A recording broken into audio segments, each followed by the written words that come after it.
We leave it to the people جن کے پاس ہم سے شاید زیادہ ڈیٹا موجود ہے، اور اس ڈیٹے کو دیکھتے ہوئے صدف انہوں نے یہ فیصلہ کیا. ٹھیک ہے ڈاکٹر خاقان نجیب، بہت شکریہ آپ کا. اور آپ کہتے ہیں کہ اس کو مزید بھی 11% پہ لے کر آ سکتے تھے، لیکن یہ انہوں نے کہا جن کے پاس جو فیصلہ کر رہے ہیں اتھارٹی ہے، ان کے پاس مزید ڈیٹا موجود ہوگا، پلس IMF کی ٹیم بھی اس وقت پاکستان میں موجود ہے. تو اسٹیٹ بینک نے شرح سود 12% پر برقرار رکھنے کا اعلان کیا ہے، اور ظاہر ہے تمام تر انڈیکیٹرز کو دیکھتے ہوئے کہ جو اس وقت جو مہنگائی کی شرح ہے، شرح نمو ہے، تمام چیزوں کو دیکھتے ہوئے یہ اسٹیٹ بینک کی جانب سے فیصلہ کیا گیا ہے.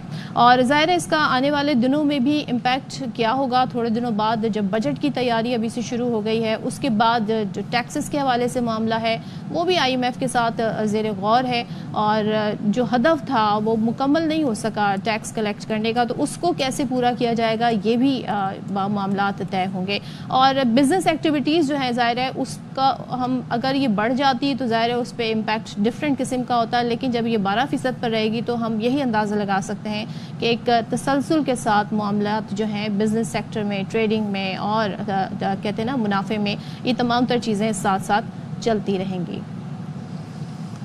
عابد سلیری صاحب ماہر معاشیات، انہوں نے ہمیں جوائن کیا. عابد سلیری صاحب، آپ اتفاق کرتے ہیں کہ مزید بھی گنجائش ہو سکتی تھی شرح سود کم کرنے کی، لیکن 12% پر برقرار رکھنا یہ ڈاکٹر خاقان نجیب کہتے ہیں کہ ہو سکتا ہے جنہوں نے فیصلہ کیا ان کے پاس مزید ڈیٹا موجود ہو اس حوالے سے، اس فیصلے کرنے کے حوالے سے. آپ کیا کہتے ہیں؟ جی میرا خیال ہے کہ یہ پچھلی دفعہ جو مانیٹری پالیسی تھی اسی میں گورنر اسٹیٹ بینک نے تھوڑا سا اندیا دیا تھا کہ اگر انفلیشن جو ہے وہ کنٹرول میں ہے، لیکن یہ تھوڑی سی بڑھ سکتی ہیں قیمتیں، اور اس کو اگر دیکھا جائے تو گنجائش گو کے موجود تھی، لیکن جو پچھلے سال کا بیس لائن افیکٹ ہے وہ ہم دیکھ رہے ہیں کہ تقریباً اب وہ منیمل ہوتا جا رہا ہے، اور شاید یہ مارچ کے بعد تھوڑا سا انفلیشن میں اضافہ ہونے کی اسٹیٹ بینک کو توقع تھی، جس کی وجہ سے اس نے اپنی جو شرح سود ہے اس کو برقرار رکھا ہے تاکہ اگر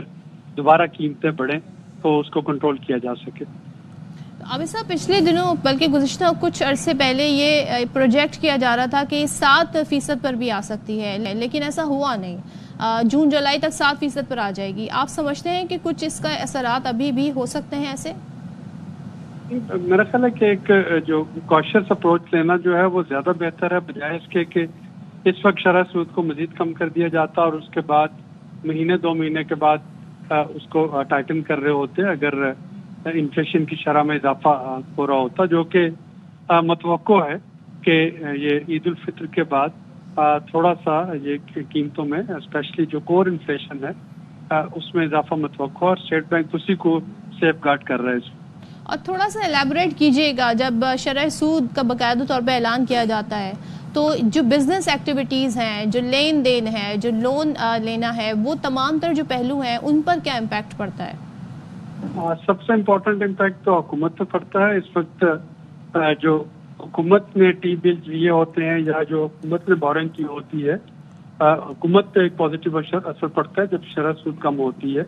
اگر شرح سود بڑھتی ہے تو سب سے زیادہ امپیکٹ حکومت ہوتی ہے، اس کے ساتھ ساتھ پرائیویٹ سیکٹر اور باقی جو کاروباری ادارے جو لین دین کرنے والے ان پہ اس کا ایک نیگیٹو اثر ہوتا ہے جب بھی شرح سود بڑھتی ہے.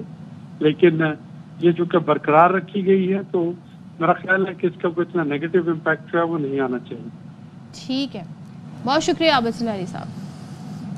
ہاں جی آگے بڑھتے ہیں اور نئے پارلیمانی سال کے آغاز پہ آج صدر مملکت آصف علی زرداری نے مشترکہ پارلیمانی اجلاس سے خطاب کیا، اور جس کے دوران اپوزیشن نے خوب ہنگامہ آرائی کی، نعرے بازی کی. بٹ صدر نے یہ کہا کہ براہ راست غیر ملکی سرمایہ کاری میں خاطر خواہ اضافہ ہوا ہے. مزید انہوں نے یہ کہا کہ اسٹاک مارکیٹ بھی تاریخ کی بلند ترین سطح پر پہنچ گئی ہے. اس ایوان کو اپنی ذمہ داریوں کو سنجیدگی سے لینا چاہیے. صدر مملکت نے خطاب کرتے ہوئے مزید کہا کہ وزارتیں ادراک کریں تو عوام کو درپیش مسائل مقررہ مدت میں حل کرنا ہوں گے. ایک مضبوط پاکستان وہ ہے جہاں ترقی کے ثمرات صوبوں، شہروں اور کو برابر میں پہنچتے ہیں. صدر مملکت یکساں ترقی کو فروغ دینے کے لیے فعال طور پر کام کرنا چاہتے ہیں. انہوں نے مزید کہا کہ یقینی بنانا ہوگا کہ کوئی صوبہ، کوئی ضلع اور کوئی گاؤں پیچھے نہ رہے. ترقی صرف چند منتخب علاقوں تک محدود نہ ہو بلکہ ملک کے ہر کونے تک پہنچے.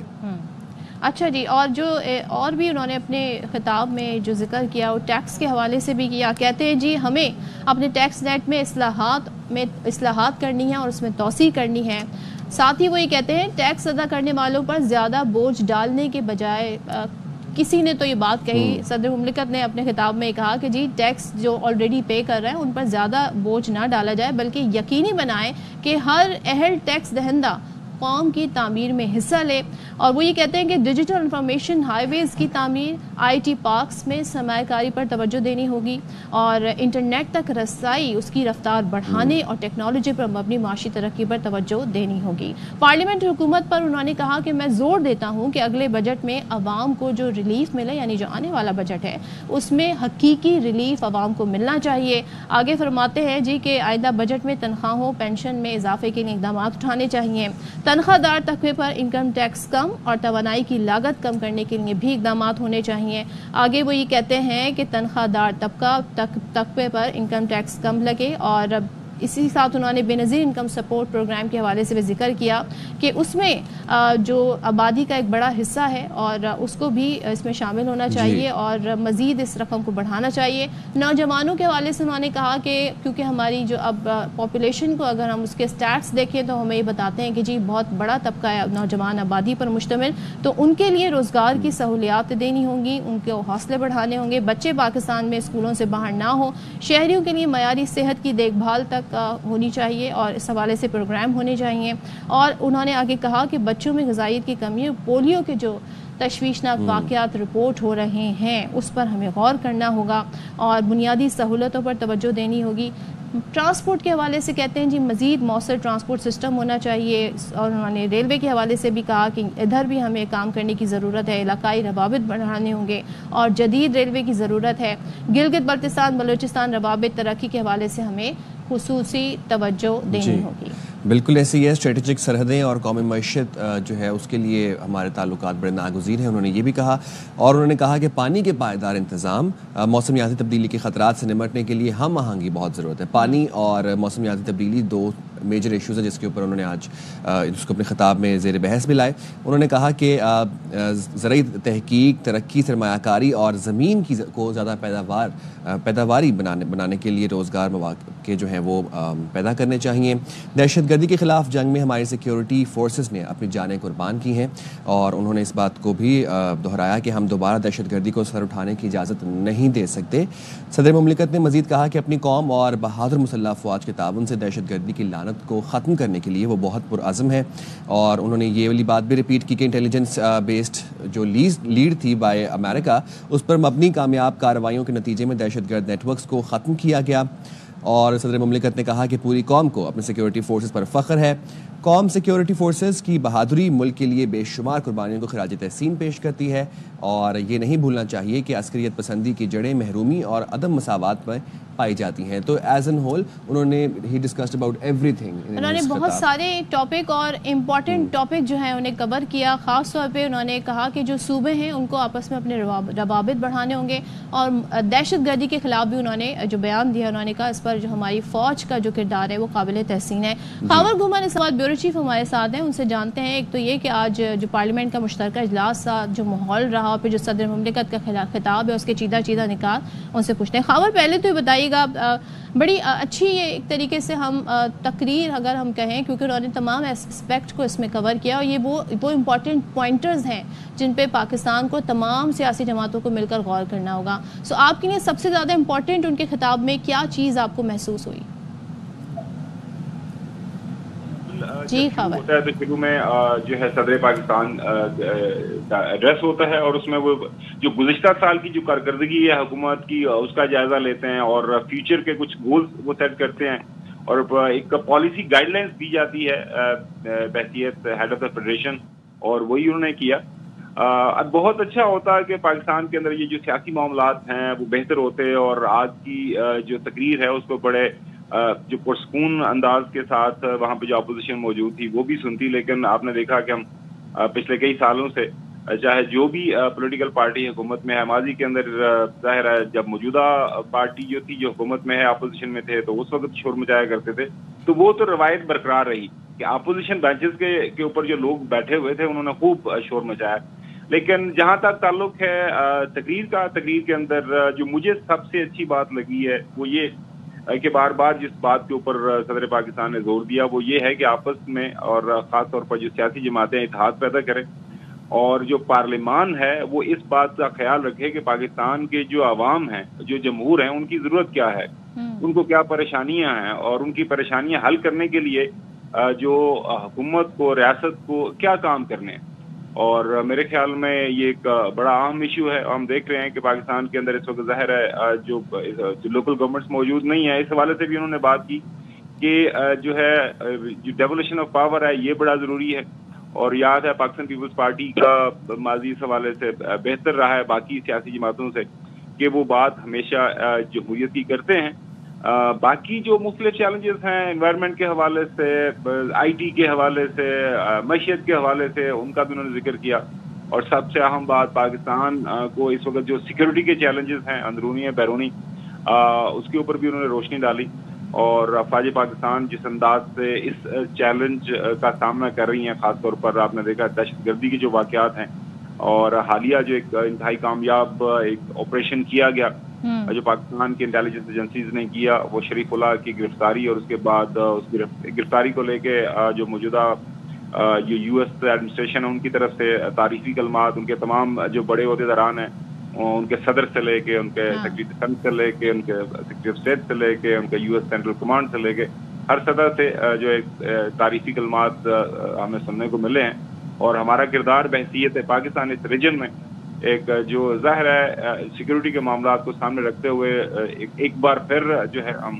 سامنے آیا ہے، تو اس کا بھی ذکر ہوا۔ تو over all it was a good speech. Over all ہم یہ دیکھ رہے ہیں کہ انہوں نے ایک گائیڈ لائن بھی دی ہے کہ کن کن سیکٹرز میں کام کرنے کی ضرورت ہے، خاص طور پر انہوں نے کہا یوتھ ہماری پاپولیشن کا بڑا حصہ ہے، لیکن انہوں نے کچھ تھوڑی سی تنقید بھی کی نا جو موجودہ حکومت ہے، وہی کہتے ہیں بطور صدر کی حیثیت سے میرا آئینی فرض ہے کہ میں ایوان اور حکومت کو خبردار کروں کہ آپ کی کچھ یک طرفہ پالیسیاں وفاق پر شدید دباؤ کا باعث بن رہی ہیں۔ وہ کہتے ہیں جی حکومت کا دریائے سندھ کے نظام سے مزید نہریں نکالنے کا یک طرفہ فیصلہ ہے، اور تجویز جو ہے حکومت کی بطور صدر میں اس کی حمایت نہیں کر سکتا۔ تو یہ کتنا اسٹرانگ میسج ہے، اور پارلیمنٹ کے مشترکہ اجلاس سے جب صدر خطاب کرتے ہیں عموماً بڑا روایتی سا خطاب ہوتا ہے، یہ جو میسج انہوں نے دیا ہے یہ حکومت کے لیے کیسا میسج ہے اور کیسے ریسیو کرے گی حکومت اسے؟ ظاہر پاکستان پیپلز پارٹی کا بڑا ایک سیریس کنسرن رہا ہے، یہ آج کا نہیں ہے، کافی پرانا ہے کہ دریائے سندھ کے اوپر جو ایڈیشنل نہریں بنانے کا ایک پنجاب کا بھی ریسنٹلی فیصلہ ہے۔ ماضی میں بھی جب اس طرح کی پروپوزل سامنے آتی تھی تو سندھ ہمیشہ اس کے اوپر ریئیکٹ کرتا ہے، اور پانی کی تقسیم کے حوالے سے جو ہے سندھ کے کافی کنسرنز ماضی میں بھی رہے ہیں، اور صدر پاکستان ظاہر ہے بے شک اس وقت ہیڈ آف دا فیڈریشن ہے، لیکن وہ ایک پارٹی کے سربراہ بھی ہیں، اور اس پارٹی کی حکومت جو ہے جس صوبے کے اندر ہے وہ زیادہ جس کے اوپر اثر پڑے گا اگر یہ جو نہریں بنتی ہے بقول پاکستان پیپلز پارٹی کے، تو وہ ایک اپنے جو کانسٹیچوئنٹ کو بھی ان کا جو کنسرن تھا وہ ایک پارلیمانی سطح کے اوپر رکھنا، اور ظاہر ہے ایک میسج بھی دے رہے ہیں کہ یک طرفہ فیصلے مطلب فیصلوں میں شمولیت نہیں ہے، اس کا مطلب اتحادی ہیں، ان کی بدولت ہی حکومت قائم ہے، تو یک طرفہ فیصلے ہو رہے ہیں، یہ ان کے اپنے الفاظ ہیں صدر مملکت۔ یہ پارٹی کی طرف سے کافی زیادہ کنسرن ہے۔ چند دن پہلے آپ نے وہ ہمارے ندیم افضل چند صاحب کا بیان بھی سنا تھا، ہم اتحادی کم تو بربادی زیادہ ہمیں اس اتحاد میں بھگتنے کو مل رہی ہے، تو یہ کنسرن تو کافی زیادہ ہے۔ پاکستان پیپلز پارٹی کا جو پاکستان مسلم لیگ نون والے ان کی بات بھی سنتے ہوئے، خاص طور پر پنجاب کی حکومت کا جو ایک یک طرفہ رویہ ہے بقول پاکستان پیپلز پارٹی کے، اس کے اوپر کافی زیادہ نالہ ہیں، شکوے شکایت تو ہیں پاکستان پیپلز پارٹی کے، اور بالکل آپ نے یہ بتایا یہ غیر معمولی ان کی طرف سے ان کے خطاب کے اندر یہ جو حصہ تھا تقریر کا وہ تھا، اور آج ایکسپیکٹڈ یہ ہے کہ شاید بلاول بھٹو زرداری صاحب کی ملاقات ہو جائے، جو کہ ڈیو ہے پچھلے چند دنوں سے، کافی عرصے سے ڈیو ہے۔ ایگزیکٹلی، تو وہ اس کا بنیادی مقصد ہی یہ ہے۔ اب دیکھیں پاکستان پیپلز پارٹی ایک ہی بات کر رہی ہے کہ دیکھیں ہم حکومت میں تو شامل نہیں ہیں آپ کے ساتھ، لیکن جو ایک ہماری اوور آل ارینجمنٹ ہوئی ہے، جو ہم ظاہر ہے اس وقت دو صوبوں کے اندر ان کی حکومت ہے، اور باقی صدر پاکستان کا الیکشن اور chairman senate and all that, اس کا حصہ یہ بھی تھا کہ جتنے بھی اس طرح کے بڑے فیصلے ہوں گے جو ہے جس کے اندر کنٹروورسی ہے، وہ آپ ہمیں آن بورڈ لیں گے. اور یہ جو دریائے سندھ کے اوپر نئی نہریں بنانے والا معاملہ ہے, اس حوالے سے تو آپ کو پتا ہے کہ کافی زیادہ ایک سینسٹیوٹی پائی جاتی ہے صوبہ سندھ کے اندر. تو وہ صدر پاکستان کی طرف سے یہ بتانا, اور آج اگر بلاول بھٹو زرداری صاحب جو بات کریں گے تو مجھے لگتا ہے کہ وہ یہ ایشو ہائی لائٹ کریں گے. اور یہ پیپلز پارٹی کا کنسرن ہے کہ یہ بڑے فیصلے کر لیتے ہیں اور اس کے بعد ہمیں اس طرف خبر ملتی ہے کہ یہ فیصلہ ہو گیا ہے. تو آئی ہوپ کہ ان فیوچر جو ہے پاکستان مسلم لیگ نون جو پیپلز پارٹی کے اس مسئلے جو ان کا کنسرن ہے اس کا وہ ایک کوئی لانگ ٹرم سسٹینیبل حل نکالیں گے. جو بھی فیصلہ کرنا ہے آن بورڈ لے لیا کریں ان کو ٹائم. ٹھیک ہے, تھینک یو سو مچ خاور ہمارے ساتھ تھے. جی, اور بلاول بھٹو زرداری نے بھی جو ہے پارلیمنٹ ہاؤس میں میڈیا سے غیر رسمی گفتگو کی ہے, جس میں انہوں نے کہا ہے کہ صدر آصف علی زرداری مشترکہ اجلاس سے 8ویں بار خطاب کرنے والے پہلے صدر ہیں. صدر مملکت نے خطاب میں حکومت کی معاشی پالیسیوں پر روشنی ڈالی. بلاول بھٹو نے مزید کہا کہ صدر مملکت آصف علی زرداری نے حکومت کو درپیش چیلنجز کا احاطہ کیا. آج صدر زرداری نے اپنا تاریخی خطاب کیا ہے, پہلے صدر ہے ہمارا تاریخ میں جس نے 8ویں بار پارلیمان سے خطاب کیا. اور اس تقریب میں میں سمجھ رہا ہوں کہ جہاں صدر صاحب نے جو حکومت نے معیشت کے حوالے سے امپرومنٹس کیے ہیں اس کا بھی ذکر کیا, اس کا بھی تعریف کیا. جہاں جہاں مسائل ہیں صدر صاحب نے ان کی نشاندہی کیے ہیں. افسوس کے ساتھ یہ کہنا پڑ رہا ہے کہ جو ہمارا اپوزیشن کے دوست ہیں پارلیمان میں وہ بالکل ہی غیر سنجیدہ ہے, اور ان کے انداز سے یہ لگتا ہے کہ نہ عوام کے مسائل سے کوئی دلچسپی ہے, نہ ان کا حل نکالنے کا ان کا کوئی ترجیح ہے, اور وہ صرف اپنا سیاست چمکانا چاہ رہا ہے. تو یہ تھے جو چیئرمین پیپلز پارٹی. وہ یہ کہتے ہیں جی اپوزیشن کا رویہ بڑا افسوسناک ہے, لگتا ہے انہیں عوام کے مسائل کے حل میں کوئی دلچسپی نہیں, کیونکہ ہم نے دیکھا اجلاس میں کس طریقے سے شور شرابہ ہوتا ہے. جی, اب ایک بریک لے لیں, ہم نے آڈینس کو اوور ویلم کر دیا ہے سیاسی خبروں سے. چلیں جی, بریک کے بعد واپس آتے ہیں. Welcome back once again. اور ہم اس وقت ایسی خبر کی طرف بڑھ رہے ہیں جو بڑی افسوسناک ہے. لاہور کے میو ہسپتال میں اینٹی بیکٹیریل انجیکشن لگنے سے 2 مریض دم توڑ گئے. یہ اپنے آپ میں ایک بڑا انوکھا واقعہ ہے. متاثر بھی ہوئے. ہاں جی, سیفٹریکسون انجیکشن ہے. اس سے جیسے کہ سائم نے بھی بتایا کہ 18 مریض متاثر بھی ہوئے. اچھا, جن میں سے جو 18 ہیں تو تشویشناک حالت جن کی بتائی جا رہی ہے, ان میں سے 2 کی حالت تشویشناک ہے. اور وزیر اعلیٰ پنجاب نے نوٹس دے کر secretary health specialized health care سے بھی رپورٹ طلب کر لی ہے, اور تحقیقات کے لیے کمیٹی بھی تشکیل دے دی گئی ہے تاکہ اس انجیکشن کی جو استعمال ہے اس کو روکا جا سکے. 10 ماہ پہلے خانیمال میں بھی کچھ ایسا ہی واقعہ پیش آیا. اب آپ سوچیں کتنا ٹائم گزر گیا ہے, اور یہ بیچ ابھی بھی موجود تھا اس انجیکشن کا. خانیمال میں بھی یہی انجیکشن لگنے سے بچوں کی اموات ہوئی تھی. اچھا, جو میو اسپتال کے MS ہیں ان کا کہنا ہے جی ہم نے یہ جو جناح اسپتال کو بھی محکمہ صحت نے اسی انجیکشن کا اسٹاک بھجوایا تھا, اور میو اسپتال میں اموات کے بعد یہ اسٹاک واپس لیا جا رہا ہے. تو پہلے ان کو سن لیتے ہیں. جس میں 14 جو ہے نا وہ سٹر کر لیا میں, 2 جو ہے نا ایک فیمیل تھی وہ ایکسپائر کر گئی, دوسرے تھے ایک دولت خان صاحب, اور رات کو 2:15 بجے. یہ انجیکشن آئے کہاں سے تھے؟ یہ ٹاپ اپ سلائی تھی DG آفس سے, DG ہیلتھ آفس سے آئے تھے. یہ اسٹاک ابھی آپ کے پاس پرانا پڑا ہوا تھا یا ابھی آیا؟ یہ ہمیں آیا ہے جنوری میں آیا ہے, اور نیا ڈیلیوری سے آ رہا تھا. ٹھیک ہے نا, یہ بیچ آئے ہیں. ہفتے والے دن بھی انجیکشن 2 مارننگ پر لگا ہے اور ایوننگ کا اتوار کا مارننگ کا لگا ہے.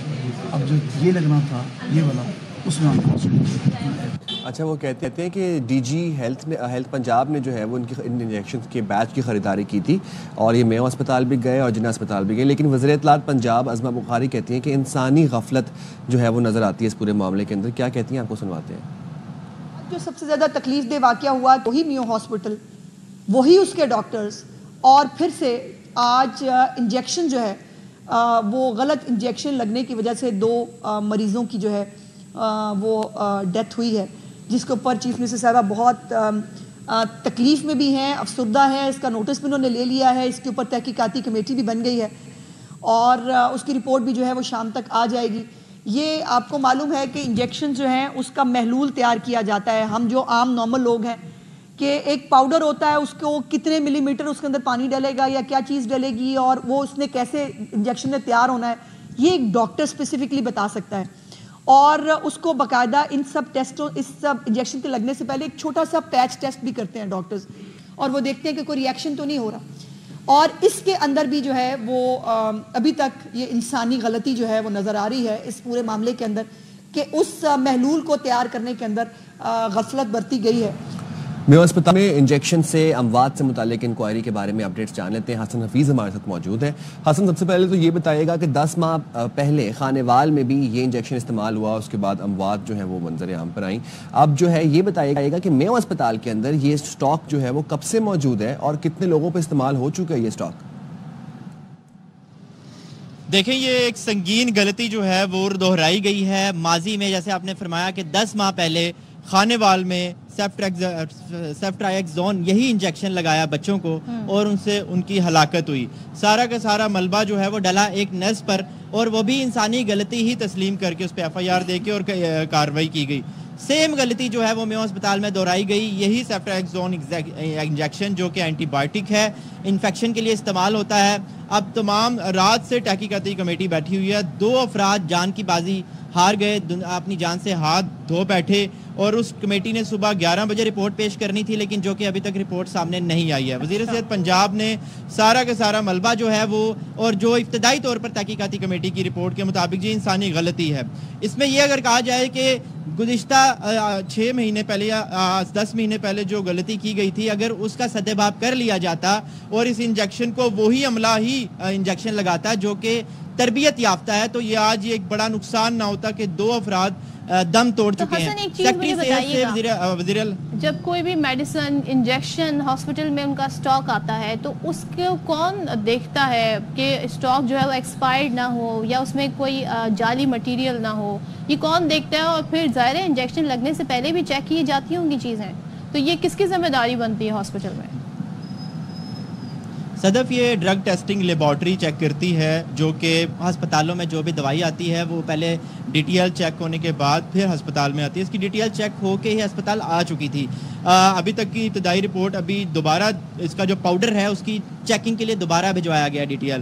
اچھا, جتنے بھی واقعات ہوئے ہیں اسی انجیکشن کے ہوئے ہیں. اب سوال یہاں 2 طرح کے پیدا ہوتے ہیں کہ کیا ڈیٹیل نے چیک ٹھیک طریقے سے نہیں کیا, اور اگر انہوں نے ٹھیک طریقے سے کیا ہے تو یہاں پر جو عملہ انجیکشن تمام وارڈ میں لگایا گیا ہے اور سب کو سیم ریاکشن آیا ہے, سب کو سردی لگی, کپ کپی آئی, اور اس کے بعد 2 افراد کی ڈیتھ ہو گئی.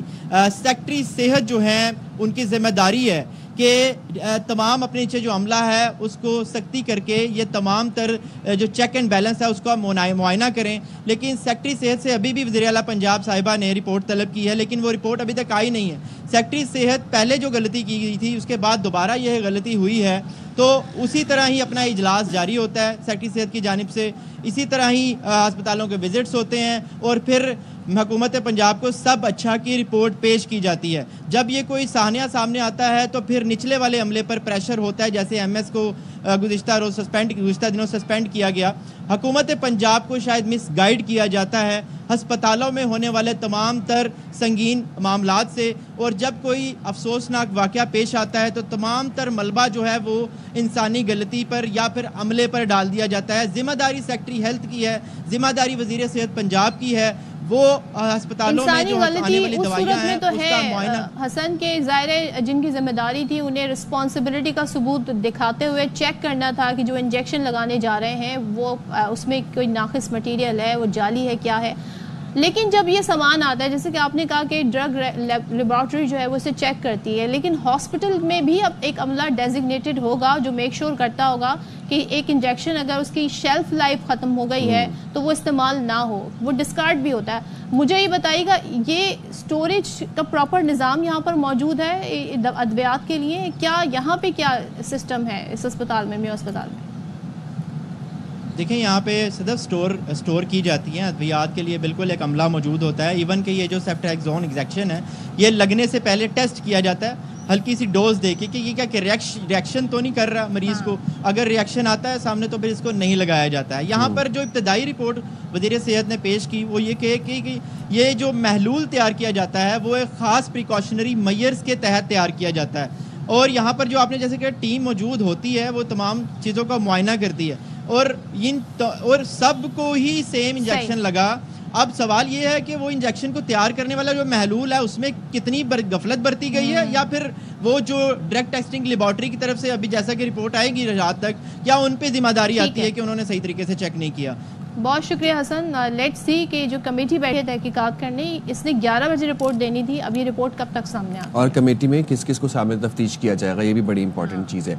اچھا جی، رخ کر لیتے ہیں کراچی کا، اور کراچی میں رمضان کے حوالے سے کچھ بات کر لیتے ہیں. منہ زور منافع خوری جو ہے نا وہ جاری ہے، لیکن کراچی کی ضلعی انتظامیہ نے اس سے نمٹنے کے لیے حکمت عملی بنا لی ہے، اور وہ حکمت عملی یہ ہے صدف کہ جو بھی منافع خوری کرتا پکڑا جائے گا، جو بھی وینڈر، جو بھی ٹھیلے والا، جو بھی اس کی جو اشیاء ہوں گی اس کو اپنی نگرانی میں ضلعی انتظامیہ جو ہے وہ نیلام کرے گی. سو آئی ہوپ کہ اس چیز سے یہ ایک چھوٹی سی ایک ایفرٹ ہے، وہ کہتے ہیں نا ایک مثال ہے باقیوں کے لیے. اس کے لیے تو پہلے ٹیم چھاپے مارے گی، وہاں پہ چیک کرے گی، پھر ان کو تھوڑا سا آئیڈیا ہوگا کہ ایسے تو لگتا ہے کہ رمضان گزر جائے گا، اتنی مارکیٹس میں کہاں جائیں گے، اور یا تو انہیں بھیس بدل کے جانا پڑے گا، تو ہی تو گاہک بن کر جائیں گے تو انہیں اندازہ ہوگا. اگر بطور وہ انتظامیہ جائیں گے تو پھر تو پرائس ان کو وہی بتائے جائیں گے. پروسیس سے مجھے لگتا ہے کہ رمضان واقعی گزر جائے گا اس سب کے. اور اب آپ دیکھیں نا، پہلا عشرہ اختتام کی طرف ہے، لیکن مہنگائی جو ہے وہ کم ہونے کا نام نہیں لے رہی، بلکہ ہم یہ حیران ہوتے ہیں کہ یہ مبارک مہینہ شروع ہوتا ہے اور مہنگائی زور پکڑنا شروع ہو جاتی ہے. اب جڑواں شہروں کی بات کر لیتے ہیں. وہاں پر جو چکن کے ریٹ بتائے جا رہے ہیں وہ 950 روپے پہنچ گئے ہیں.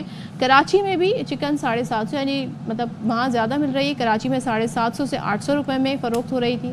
فیصل آباد میں مرغی، گائے، بکرے کی گوشت کی قیمتوں میں اضافہ ہوا ہے. سیالکوٹ میں سستے بازار لگے. سستے بازار کا مطلب سائم یہی ہوتا ہے نا کہ وہاں پہ چیزیں، اشیاء سستی ملیں گی، لیکن وہاں پر بھی سبسیڈائز چیزیں نہیں مل رہی ہیں. سیب 350 سے 400 روپے ہو گیا ہے. 120 روپے والا کیلا 250 روپے فی درجن. اور مختلف شہروں میں جگہ جگہ آپ دیکھیں یہ سستے بازار لگے، لیکن سستا مل کچھ نہیں رہا. اور فیصل آباد میں اب رخ کر لیتے ہیں. فیصل آباد میں مہنگائی دیکھی جا رہی ہے، گوشت کی قیمتیں کیا چل رہی ہیں آپ کو دکھاتے ہیں. فیصل آباد کی ضلع انتظامیہ کی گرفت نہ ہونے کی وجہ سے فیصل آباد اور اس کے نواحی علاقوں میں مرغی کا گوشت ہو، مٹن ہو یا بیف ہو، وہ تمام کی قیمتیں جو ہے سرکاری قیمتوں سے زائد قیمتوں پر بازاروں، محلوں، عام مارکیٹوں میں فروخت کی جا رہا ہے. گوشت ریٹ لسٹ کے مطابق مرغی برائلر گوشت جو ہے وہ 591 روپے کلو سرکاری ریٹ مقرر کیا گیا ہے، لیکن عام محلوں میں، بازاروں میں مرغی کا گوشت 700 سے 750 روپے میں فروخت کیا جا رہا ہے. بڑے گوشت کی بات کی جائے، بیف کی، تو سرکاری ریٹ جو ہے وہ 800 روپے مقرر کیا گیا ہے، لیکن بہت سے جو علاقے ہیں وہاں پر 1000 روپے، 1200 اور 1400 روپے تک بیف جو ہے وہ فروخت کیا جا رہا ہے. سرکاری ریٹ لسٹ کے مطابق 800 روپے میں گوشت کہیں نہیں مل رہا. اسی طرح چھوٹا گوشت مٹن کی اگر بات کی جائے تو عام مارکیٹ، جو عام محلے بازار ہیں، وہاں پر سرکاری ریٹ 1600 روپے کی بجائے 2200 اور 2400 روپے میں مٹن کا گوشت جو ہے فروخت کیا جا رہا ہے. روزانہ کی بنیاد پر چھاپوں کے اور کارروائیوں کے باوجود بھی عام محلوں، بازاروں میں مٹن، چکن اور بیف کے گوشت کی جو سرکاری مقررہ قیمت ہے اس کے مطابق گوشت کہیں بھی نہیں مل رہا ہے. شہریوں کا یہ کہنا ہے کہ ماڈل بازار، رمضان بازار بنائے جاتے ہیں، وہاں پہ شہریوں کو جو ہے دور دراز کے علاقوں سے وہاں جاتے ہیں ٹرانسپورٹیشن کے اخراجات برداشت کر کے، لیکن حکومت کو، ضلع انتظامیہ کو یہ چاہیے کہ عام شہریوں کے گھروں کے قریب جو دکانیں ہیں مٹن کی، چکن کی یا بیف کی، وہاں پر بھی اس کا جو ہے وہ سرکاری ریٹ لسٹ کا نفاذ کروایا جائے اور سرکاری ریٹ لسٹ کے مطابق ہی وہاں پر گوشت کی فروخت کو یقینی بنایا جائے. جی چلیں، آپ نے فیصل آباد کی صورتحال دیکھی، لیکن اب ایٹ لیسٹ اتنا تو ہوا کہ ہم جب یہ آواز اٹھا رہے ہیں اور باقی میڈیا بھی آواز اٹھا رہے ہیں مہنگائی کے خلاف، تو اب ہم دیکھ رہے ہیں صوبوں میں جو انتظامیہ ہے وہ حرکت میں آ گئی ہے. اور خیبر پختونخوا میں سرکاری نرخ اور معیار کو یقینی بنانے کے لیے خصوصی کمیٹیاں تشکیل دی گئی ہیں. یہاں پر بھی کارروائی ان لوگوں کے خلاف کی جائے گی جو کہ مہنگی چیزیں بیچ رہے ہیں. تو شکایت سیل بھی قائم کیا گیا ہے. نواب شیر ہمارے نمائندے پشاور سے ہمارے ساتھ ہوں گے، وہ ہمیں صورتحال بتا رہے ہیں. تو نواب شیر بتائیے گا، کچھ فرق پڑ رہا ہے جو خصوصی کمیٹیاں تشکیل دی گئی ہیں ان کی کارروائیوں پر؟ جی بالکل، پشاور میں رمضان المبارک کے دوران خود ساختہ مہنگائی اور منافع خوری عروج پر ہے. شہریوں کا یہی کہنا ہے کہ نرخنامے پر بالکل بھی عمل درآمد نہیں ہو رہا اور نرخنامے سے جو ہے وہ 10 سے لے کر 15 روپے فی کلو گرام تک زیادہ جو ہے وہ چیزیں فروخت کیے جا رہے ہیں. اگر اشیاء خوردنوش کی بات کی جائے تو چکن کی قیمت اس وقت جو ہے وہ 506 روپے فی کلو گرام تک پہنچ چکی ہے، جبکہ سرکاری نرخنامے میں چینی کی جو قیمت ہے وہ 155 روپے مقرر کی گئی ہے، جبکہ بازار میں جو ہے وہ چینی 170 روپے فی کلو گرام تک فروخت ہو رہی ہے. اسی طرح اگر دالوں کی بات کی جائے، چاول کی بات کی جائے تو وہ بھی مہنگی فروخت کی جا رہی ہے. دال ماش جو ہے وہ 400 روپے ان کا نرخ مقرر کیا گیا ہے، لیکن وہ 430 اور 440 روپے فی کلو گرام تک فروخت ہو رہا ہے. چنا جو ہے وہ 265 روپے ان کی فی کلو گرام نرخ مقرر کی گئی ہے، لیکن بازار میں ان جو ہے وہ 290 روپے تک فروخت کی جا رہی ہے. تو ہر چیز جو ہے وہ نرخنامے سے مہنگی فروخت کی جا رہی ہے. سبزیوں کی بات کی جائے تو سبزیاں بھی جو ہے وہ سرکاری نرخنامے کے مطابق فروخت نہیں کی جا رہی ہے. ان کی قیمتیں بھی جو ہے وہ دکانداروں نے خود مقرر کی ہے اور ہر سبزی جو ہے وہ 10 سے لے کر 15 روپے فی کلو گرام تک جو ہے وہ مہنگی فروخت کی جا رہی ہے. اور شہری جو ہے وہ حکومت سے مطالبہ کر رہے ہیں کہ اس خود ساختہ مہنگائی کو کنٹرول کرنے کے لیے مزید اقدامات کرے. جی. اور راولپنڈی میں تو مہنگائی کے طوفان سے عوام شہری پریشان ہیں. گوشت جو ہے وہ 900 روپے کی بلندی کو چھو رہا ہے. 1000 روپے پھر 100 روپے واپس بھی کیا ہی آتا ہے. پھر وہ اس کی تو مرچیں آ جاتی ہیں، سبز مرچیں اور دھنیا آ جاتا ہے. تو بابر ملک سے تفصیلات جانتے ہیں مزید. بابر بتائیے گا چکن سمیت مختلف چیزوں کی کیا اس وقت قیمتیں چل رہی ہیں؟ وفاقی اور صوبائی حکومتوں کے تمام تر اقدامات کے باوجود نہیں کنٹرول ہو رہی تو برائلر مرغی کنٹرول نہیں ہو رہی. ہول سیل ریٹ آج بھی 19,200 روپے عام منڈیوں میں فروخت ہوا ہے. دارالحکومت اسلام آباد ہو، راولپنڈی ہو یا پنجاب یا ملک بھر میں ریٹ بہت بڑھ گئے ہیں. زندہ برائلر مرغی جو ہے ایک عام دکاندار جو ہے 550 روپے فی کلو بیچ رہا ہے اور اس کے ساتھ ساتھ اس کا گوشت 900 سے لے کے 950 روپے. جبکہ جب BFA یعنی کہ برائلر فارم ایسوسیشن جو ہے یہ ایک ایسوسیشن ہے، یہ اب اس کے انڈر ہے سارا کچھ برائلر مرغی کے ریٹ نکالنا. رات کو یہ سر جوڑ کے بیٹھتے ہیں اور ایک دوسرے کو بتا دیتے ہیں آج صبح جو منڈی نکالنی ہے وہ فی کلو یا فی من 25 روپے اوپر کر دیں، 100 روپے اوپر کر دیں، 500 اوپر کر دیں، کمی نہیں کرتے کیونکہ ان کے اپنے پوٹلی فارم ہے. یہ اپنی مرضی سے ریٹ نکالتے ہیں. ہوا یہ کہ سرکار تو دے دیتی ہے، یہ لیں جی ضلعی انتظامیہ کو ایک ریٹ دیتی ہے کہ اس ریٹ پر یہ مرغی بیچیں. دکاندار یہ کہتا ہے کہ میں 19,200 روپے فی من بازار سے مرغی دکان پہ لا کے بیچوں تو کیوں بیچوں، اور وہ اس کے خلاف کارروائی ہوتی ہے. پھر گاڑیوں میں بھر بھر کے لے کے جاتے ہیں، لیکن کارروائی تو BFA کے خلاف ہونی چاہیے یا اس سے یہ بالکل اس سے کنٹرول لے لینا چاہیے. تو بھائی آپ نے دیکھا، اب سوچیں کیا یہاں پر صورتحال ہے. اگر لوگ روز چکن کھائیں تو پورا 30 کے 30,000 نہیں تو 15,000 اگر ایک دن چھوڑ کے کھائیں تو. اور آپ نے کہا نا کہ 100 روپے میں تو سبز مرچ، لیمو، یہی چیز ہے. پہلے تو یہ فری میں مل جاتی تھی لوگوں کو، لیکن اب ایسا نہیں ملتی، اب نہیں ملتی. چلیں جی بریک پہ جاتے ہیں. Stay with us. Welcome back once again. اور کچھ اپڈیٹس ہیں وہ شیئر کر لیتے ہیں. خاص طور پر جو کیس ہے مصطفیٰ عامر قتل کیس، اس حوالے سے روز روز نئی رپورٹس ہمارے سامنے آتی ہیں. تو اس کی تحقیقات کے لیے قبر کشائی کا جو معاملہ تھا، جامعہ کراچی کے انڈسٹریل اینڈ انالیٹیکل سینٹر کی رپورٹ سامنے آ گئی ہے. مصطفیٰ نے مرنے سے پہلے کوئی نشہ آور چیز استعمال نہیں کی، یہ رپورٹ یہ بتاتی ہے. اور ساتھ ہی لاش کے 11 سیمپلز دیے گئے تھے. رپورٹ بتاتی ہے کہ سیمپلز میں سے کسی بھی نشہ آور، سکون آور، نفسیاتی یا زہریلے مواد کے ذرات نہیں ملے. کاربن مواد پر مشتمل مکمل طور پر جلی اور گلی ہوئی لاش کے سیمپلز موصول ہوئے تھے. یہ تفصیلی جو رپورٹ ہے یہ پولیس افسران اور پولیس سرجن کو بھجوا دی گئی ہے. اب ظاہر ہے اس پر مزید کیس جو ہے وہ آگے بڑھے گا اور پروسیکیوشن کے پاس ابھی ساری ڈیٹیل آ گئی ہے. بالکل ایسے ہی ہے. مصطفیٰ عامر قتل کیس میں ملزم ارمغان اور دیگر کے خلاف پبلک پروسیکیوشن نے پولیس کو گائیڈ لائنز فراہم کر دی ہیں. کہا گیا ہے کہ ارمغان سے ملنے والی اشیاء بغیر تاخیر فورینسک کے لیے بھیجی جائیں اور اس کے قریبی لوگوں کی سرگرمیوں کا بھی جائزہ لیا جائے اور مقدمات درج کیے جائیں.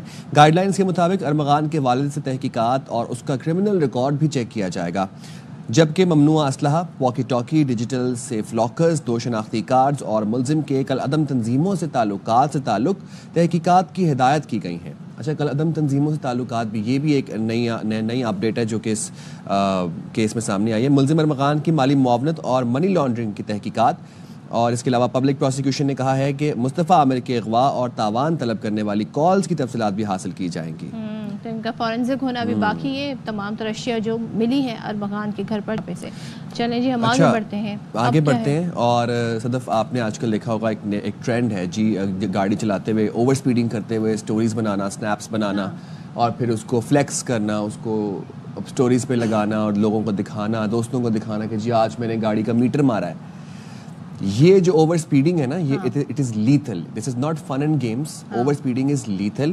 دنیا میں ہائی ویز پر زیادہ تر حادثات کی بڑی وجہ جو ہے وہ اوور سپیڈنگ ہوتی ہے. اچھا, ہم یہ دیکھتے ہیں جی کافی زیادہ اوور سپیڈنگ کی جاتی ہے, اور خاص طور پر 15 کے بعد جب عید کے لیے لوگ جا رہے ہوتے ہیں اس وقت بھی ہم یہ دیکھتے ہیں موٹر ویز پر کافی ایک تو رش بھی ہوتا ہے, دوسرے اوور سپیڈنگ جو ہے یہ اتنی خطرناک ہوتی ہے. جو سٹیٹس ہمارے سامنے آئے یہ نمبرز ہمیں بتا رہے ہیں کہ پاکستان میں سال 2024 میں ہائی ویز اور موٹر ویز پر اوور سپیڈنگ اور لاپرواہی آپ اسے کہہ لیں 500 افراد کی جان لے گئے ہے یہ اوور سپیڈنگ. تو ترجمان موٹر ویز سید عمران احمد کہتے ہیں کہ گزشتہ دنوں لاہور موٹر ویز پر تیز رفتاری کی وجہ سے کہتے ہیں نا جی 73 کلومیٹر فی گھنٹے کی رفتار سے گاڑی چلانے والوں کے خلاف 173 کلومیٹر فی گھنٹے کی رفتار سے گاڑی چلانے والے کے خلاف پہلی FIR درج کر کے ڈرائیور کو گرفتار کیا گیا ہے. Very good. چلیں جی, سید Farid Ali DIG motorway ہمارے ساتھ موجود ہیں, ان سے بات کر لیتے ہیں. Sir thank you very much for joining us in the programme. Motorways پر اوور سپیڈنگ پر پہلا مقدمہ درج کر لیا گیا ہے, ملزم ڈرائیور بھی گرفتار کر لیا گیا ہے. اس حوالے سے ہمیں تھوڑا سا اپڈیٹ کیجیے گا اور یہ بتائے گا کہ مزید اب جو بھی موٹر وے کے اوپر اوور سپیڈنگ کرے گا اس کے خلاف مقدمہ درج کیا جائے گا, گرفتاری عمل میں لائی جائے گی. جی فرید صاحب.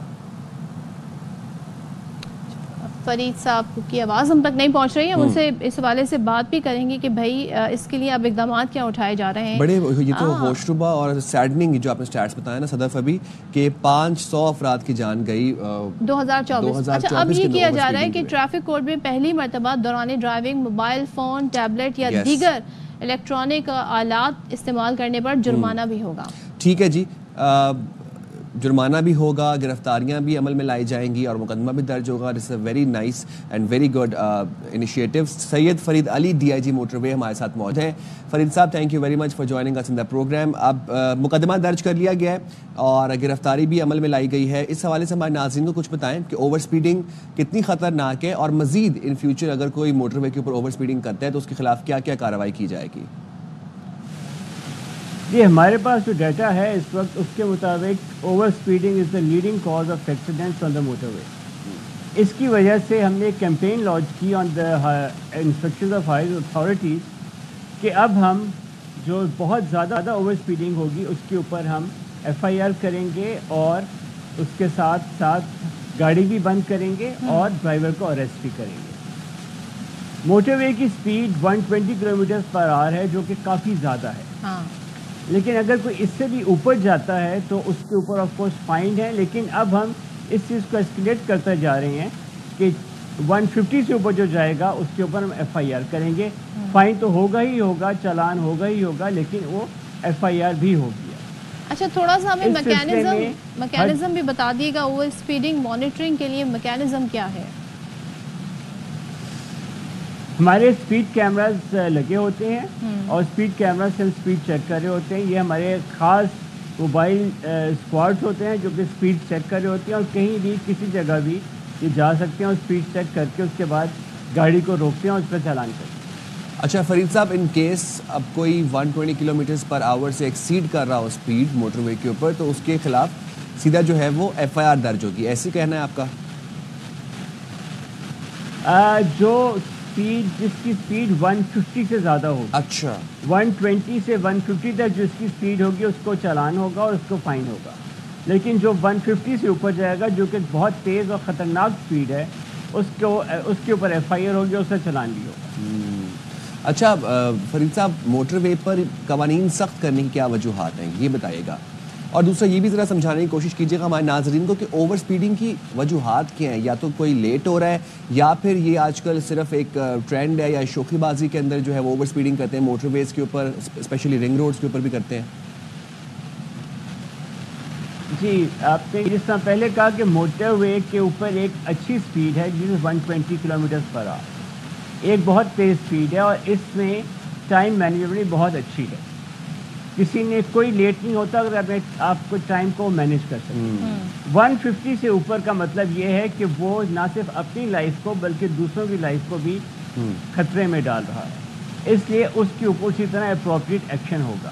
اور ہم نے یہ دیکھا ہے کہ یہ جو اس سے زیادہ 150 سے زیادہ جو سپیڈ ہے یہ زیادہ تر نئی گاڑیوں کی ہے, اور اس میں زیادہ یہی ہے کہ ہم گاڑی کو ٹیسٹ کرتے ہیں اور لیٹس گو فار کہ یہ اوپر کتنی اوپر تک جاتی ہے. اچھا صحیح. تو فرید صاحب ایک چیز اور بتائیے گا, اگر ہم کمپیریزن تھوڑا سا کریں دوسری کنٹری سے, وہاں پر جی 120 سے زیادہ ہی لمٹ ہوتی ہے, کہیں 130 ہے, 140 150 ہوتی ہے, ہم نے کیوں 120 رکھا ہوا ہے؟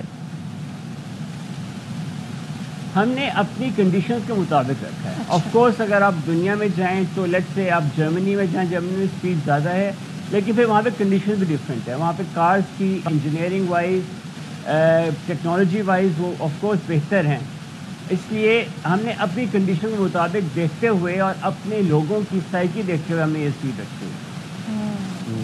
یعنی کہ بظاہر وہاں پہ گاڑیوں کی فٹنس ہے, مینٹیننس ہے, یہ ساری چیزوں پہ غور کیا جاتا ہے. یہاں تو ماڈل بھی 80 کے ہیں, 70 کی دہائی کے ماڈلز ہیں, وہ سڑک پہ جی جب اتنی سپیڈ سے چلیں گے تو پھر ظاہر اوور اسپیڈنگ میں حادثات تو ہوں گے.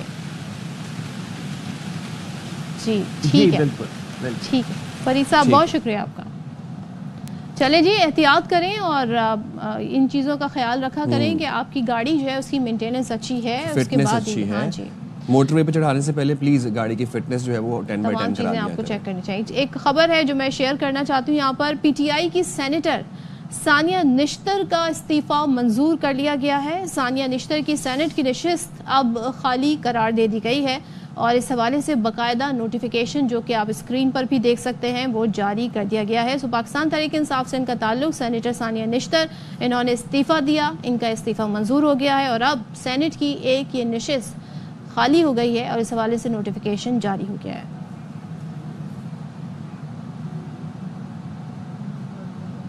اس سے پہلے ہم بات کر رہے تھے نا جی, لوگ بڑی سپیڈ میں گاڑی چلا رہے ہوتے ہیں, تو بھائی اگر آپ ٹائم, ایک تو پہلی بات یہ ٹائم پہ نکلیں, دوسرے اگر آپ لیٹ ہو بھی گئے تو اپنی زندگی کو جی خطرے میں نہ ڈالیں, اوور اسپیڈنگ نہ کریں, اور دوسروں کی زندگی بھی خطرے میں ڈالیں.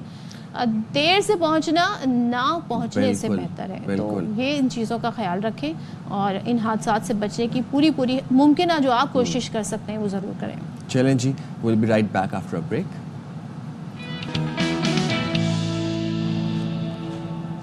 السلام علیکم. شام رمضان میں ایک دفعہ پھر سے آپ کو کہتے ہیں خوش آمدید. میں ہوں سائم خان, میرے ساتھ موجود ہیں صدف عبدالجبار. ہمارا اور آپ کا ساتھ ہوتا ہے ہر روز 4 بجے سے لے کر 6 بجے تک. کوشش ہماری یہی ہوتی ہے کہ آپ کو ڈیلی کی اپڈیٹ سے اپڈیٹ رکھیں, باخبر رکھیں, اہم خبریں آپ تک پہنچ جائیں. سوشل ایشوز پہ بھی ہم بات کر لیتے ہیں, سیاسی منظرنامے پہ بھی ہم بات کر لیتے ہیں, اکانومی پہ بھی بات کر لیتے ہیں, اور رمضان کے حوالے سے کھانے پینے, افطار سحری کے حوالے سے بھی ہم بات کرتے ہیں. ریکویسٹ آپ سے یہی ہوتی ہے کہ ہمیں اپنا فیڈ بیک ضرور دیا کریں, چاہے آپ سوشل میڈیا پہ دیں, آپ انسٹاگرام پہ دیں, فیس بک پہ دیں, ٹویٹر پہ دیں, جہاں مرضی دیں, but your feedback is very important because we have to design our next program according to your feedback. بالکل ایسے ہی ہے. اور سائم, اس سے پہلے میں سوچ رہی تھی جب آپ نے کہا نا کہ آپ کا اور ہمارا ساتھ 2 گھنٹے کا ہوتا ہے, جی 1 گھنٹہ پچھلا کیسے گزرا معلوم ہی نہیں ہوا. اتنی تیزی سے وقت گزر رہا ہے اور اتنی تیزی سے رمضان بھی گزر رہا ہے. لیکن کراچی میں جو ویدر ہے نا اس نے سب کو بڑا پریشان کیا. اب جہاں اچھے خاصے جانے پہچانے لوگ, اگر آپ ان کی شکل نظر نہ آئے, بات کریں تو آپ پہچان ہی نہیں پاتے ہیں جی کون بات کر رہا ہے آپ سے. سب کے گلے اتنے خراب ہوئے ہیں. اچھا یہ ہو کیا رہا ہے, پانی آپ گیزر آپ کو چلانا ہے کیونکہ پانی ٹھنڈا آ رہا ہے, لیکن پینا آپ کو پانی ٹھنڈا ہے. تو یہ جو مسائل ہیں کراچی والوں کے, گرمی سردی کے, دن میں گرمی, رات میں تھوڑی سی سردی, تو پنکھا چلائیں کہ نہ چلائیں, یہ تمام تر ایشو ہیں.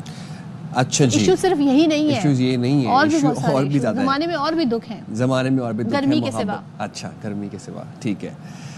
اچھا جی, خیبر پختونخوا میں گیسٹرو کے کیسز میں خطرناک حد تک اضافہ دیکھنے میں آیا ہے. محکمہ صحت کی رپورٹ کے مطابق خیبر پختونخوا میں صرف 14 دنوں کے دوران 19,534 گیسٹرو کیسز رپورٹ ہوئے ہیں.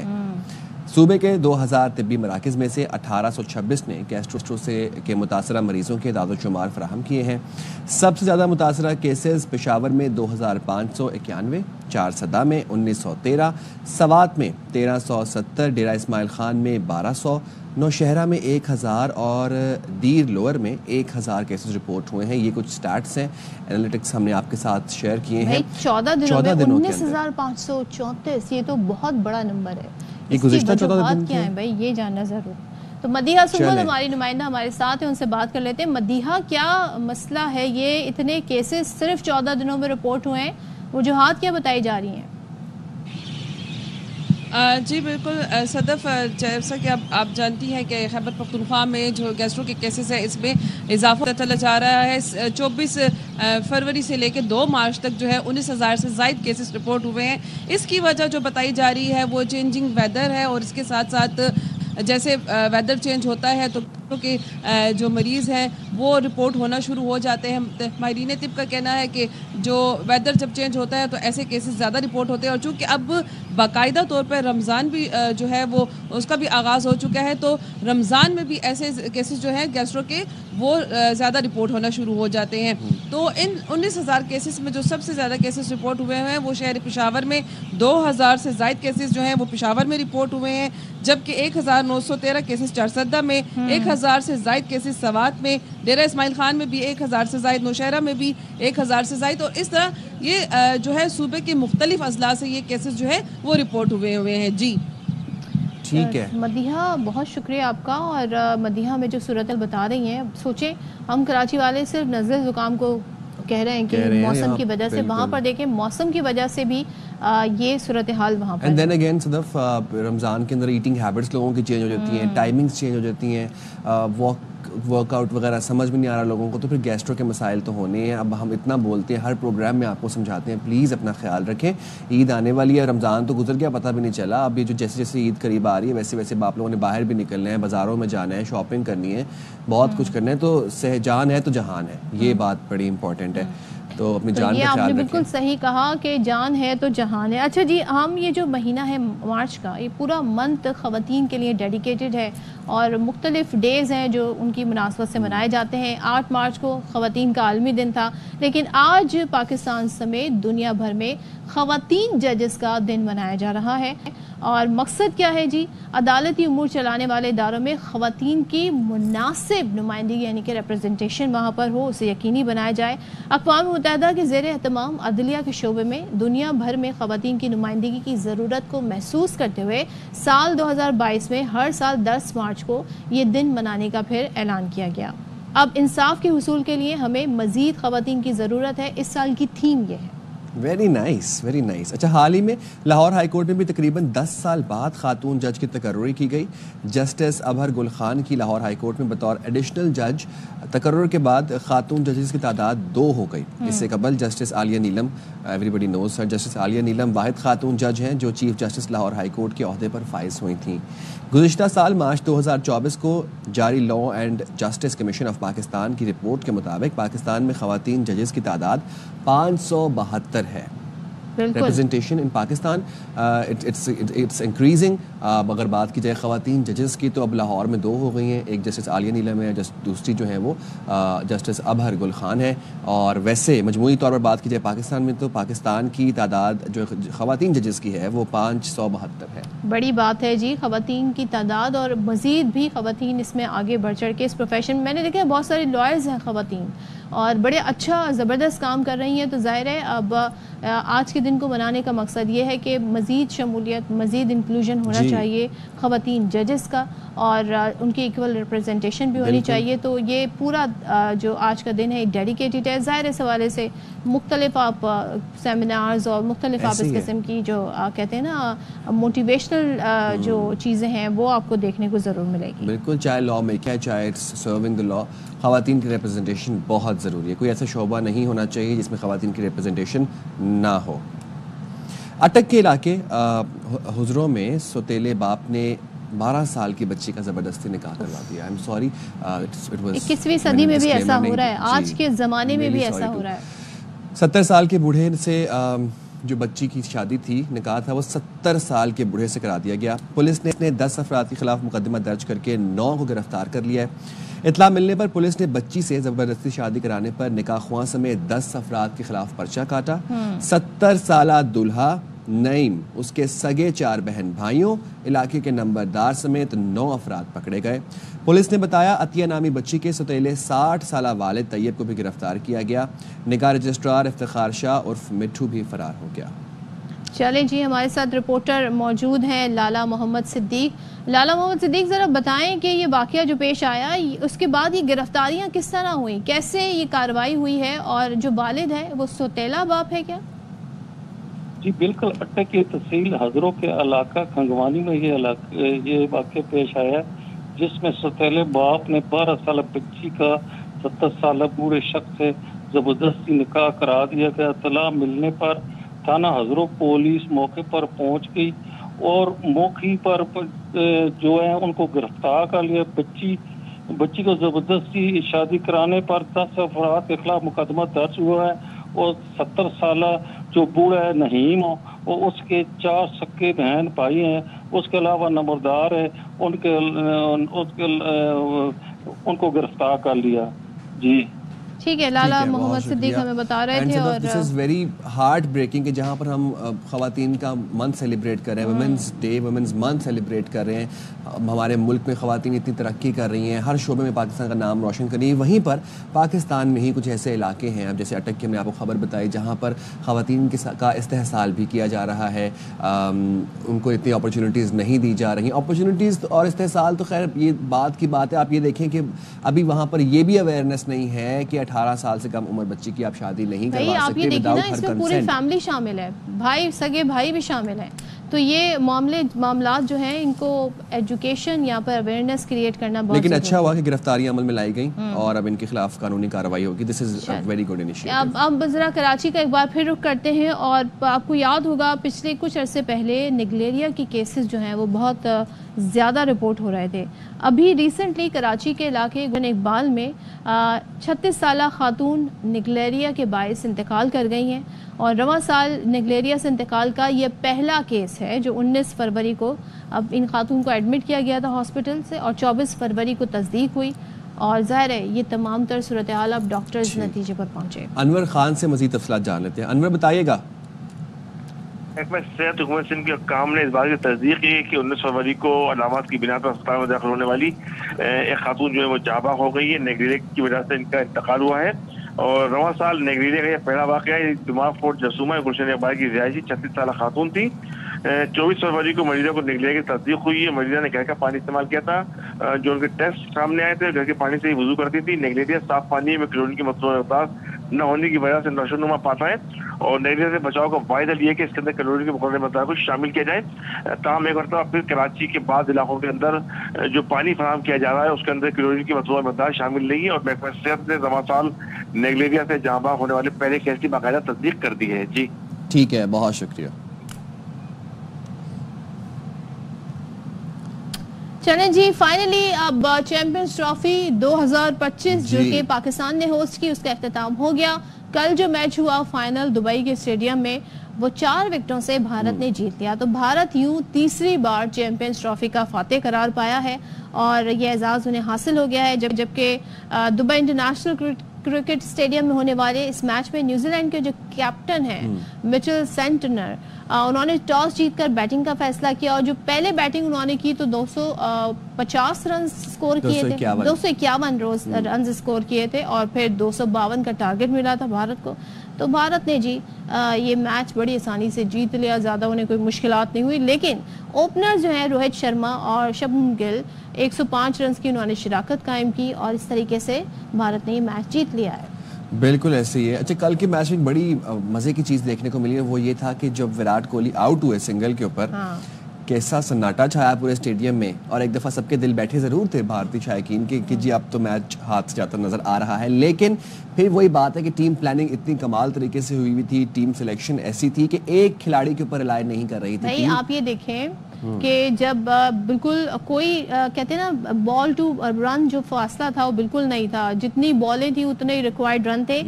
ہاردک پانڈیا نے جو آ کر چھکا لگایا تھا وہ ایک کہتے ہیں, میں سمجھتی ہوں کہ وہ ٹرننگ پوائنٹ ثابت ہوا کل کے میچ کا, اور اس کے بعد پھر واپس نیوزی لینڈ اس گیم میں نہیں آ سکا. تو یہ ہم نے دیکھا. اچھا ذرا اب جیت تو گئے ہیں, اب ملے گا کیا؟ انعامی رقم بتائے, ٹرافی مل گئی نا, اور کیا چاہیے؟ ٹرافی کے علاوہ کچھ انعام نقد ڈالرز وغیرہ؟ ڈالرز. تو ہم بتائیں کتنی انعامی رقم ملی ہے. اچھا جی, روہت 11 نے ٹرافی اٹھائی ہے, بڑی انعامی رقم بھی ملی ہے, ساتھ ہی رنر اپ ٹیم کو بھی انعامی رقم ملی ہے. چیمپئن ٹیم بھارت کے حصے میں 62 کروڑ روپے آئے ہیں. بھائی اب یہ بتائیے کہ چیمپئنز ٹرافی تھی, ہم نے دیکھا وہاں پر تو آئی سی سی کے آفیشلز بھی تھے, بی سی سی آئی کے آفیشلز بھی تھے. ہم تو ہوسٹ ہیں مگر ہمیں وہاں کوئی نظر نہیں آیا ہماری طرف سے آفیشل. ہاں, پوڈیم کے اوپر اختتامی تقریب پاکستان کی کوئی نمائندگی نہیں تھی. پاکستان جو میزبان تھا وہی پوڈیم پہ موجود نہیں تھا, اور اسی حوالے سے پھر اب یہ ہے کہ ذرائع کا بتانا ہے کہ پی سی بی اختتامی تقریب میں نمائندگی نہ دینے کے معاملے پر آئی سی سی میں اس پہ گفتگو ہوگی. پی سی بی کو جو ہے وہ اب اچھا, پی سی بی کے chief operating officer Sameer Ahmed stadium میں موجود تھے, لیکن مگر آئی سی سی نے انہیں اسٹیج پر مدعو نہیں کیا. ہم سمجھ رہے تھے جی محسن نقوی صاحب پہنچیں گے ضرور, اور آئی سی سی چیئرمین جے شاہ, سی سی آئی صدر راجر بنی اور بی سی سی آئی سیکرٹری بھی موجود تھے, نیوزی لینڈ کے راجر بھی موجود تھے. اور ذرائع بتاتے ہیں کہ پی سی بی اختتامی تقریب میں نمائندگی نہ دینے کے معاملے کو, جیسے کہ سائم کہہ رہے ہیں, اب آئی سی سی سے یہ معاملہ اٹھایا جائے گا. بٹ صدف خیر سے اب ایونٹ ہو گیا, پاکستان نے اچھی میزبانی بھی کر دی چیمپئنز ٹرافی کا, بڑا اچھا سا ایک آپ کا ایونٹ ہو گیا. آل اکراس دا گلوب جو پیس اینڈ لو کا میسج گیا, پتہ چلا پاکستانی کرکٹ کو جو فروغ ملے گا ان فیوچر. الحمدللہ ہم نے چیمپئنز ٹرافی اچھے سے کروا دی ہے. ہم اب یہ سکسیسفلی ہو گیا. میں ایک کچھ پوسٹ آ رہی تھی جس میں رچن رویندرا جو انہوں نے بڑی تعریف کی. انہوں نے کہا جب انجرڈ ہوا تو پورا اسٹیڈیم پاکستانی تماشائیوں سے جو بھرا ہوا تھا وہ سائلنٹ ہو گیا. سو انہوں نے ایک طریقے سے کہا کہ میرے لیے بڑی حیران کن بات تھی, انہوں نے اس چیز کو آنر کیا اور مطلب انہوں نے کنسرن اپنا شو کیا. تو پاکستانیوں کی میزبانی کی کون تعریف نہیں کر رہا, سو یقیناً ہم بیسٹ ہوسٹ ثابت ہوئے. انفارچونیٹلی بھارت کی ہر درمی کی وجہ سے جو فائنل ہے وہ پاکستان میں نہیں ہو سکا, اور بھارت نے بھی پاکستان آ کر نہیں کھیلا. حالانکہ اگر وہ آتے لاہور کے اس قذافی اسٹیڈیم میں میچ کھیلتے تو بڑا اسکور ہوتا, بڑا ٹوٹل ہوتا, یہ ایک نیا ریکارڈ ہوتا. بالکل ایسے ہی ہے, بڑا میچ ہوتا اور یادگار میچ ہوتا اگر پاکستان میں لاہور میں اسپیشلی یہ میچ فائنل کھیلا جاتا تو. بٹ اینی ہاؤ خیر خیریت سے پورا چیمپئنز ٹرافی کا ایونٹ ہو گیا, سکون سے ہو گیا. جی بالکل ایسے ہی ہے, بس ٹھیک ہے, اتنا میرے خیال سے اچھا ہو گیا, سب کچھ بہت اچھا ہو گیا, بہت زبردست ہو گیا. چلیں جی, لیکن اب یہ ہے کہ ہماری ٹیم جو ہے اب نیوزی لینڈ سے ٹور ہوگا, اس کی تیاری کی جا رہی ہے. لیکن اب ہم کرکٹ کی بات نہیں کیا کریں گے اپنے پروگرام کے اندر. کیا کریں, کیوں نہیں کیا کریں, کرکٹ کی خبریں جو ہے نا, پی ایس ایل بھی آنے والا ہے اور بہت کچھ آنے والا ہے. ایشیا کپ بھی آئے گا. جی ایشیا کپ 20 سال ہونا ہے. اب ہم ذرا جی کچھ, میں نے کہا نا تاریخ رقم ہو گئی, تو ہم کچھ آپ کو ہسٹوریکل بھی باتیں بتاتے ہیں, کچھ ہسٹری میں لے جاتے ہیں. پولیس لائن پشاور میں 1880 میں تعمیر ہونے والی عمارت کو کوارٹر گارڈ جو برطانوی دور حکومت کے ماتحت اہلکاروں کو سزائیں دینے کے لیے بنایا گیا تھا, آج بھی اپنی اصلی حالت میں موجود ہے. اچھا میں تھوڑا سا یہاں پہ بتاؤں, جب میں لنڈن گئی تو وہاں پہ جو بنا ہوا ہے لنڈن ٹاور, وہ جو وہاں جا کے سب بڑی پکچرز لیتے ہیں, لوگوں کو پتہ نہیں ہے وہاں ہسٹری کیا ہے, وہاں لوگوں کو ایگزیکیوٹ کیا جاتا تھا. تو یہ بڑا مسئلہ ہے, لوگوں ہسٹری جی پتہ ہونی چاہیے. تو ہمیں یہاں پہ میں آپ کو بہت ساری اچھی جگہ بتاؤں. عدنان طارق کی رپورٹ دیکھتے ہیں.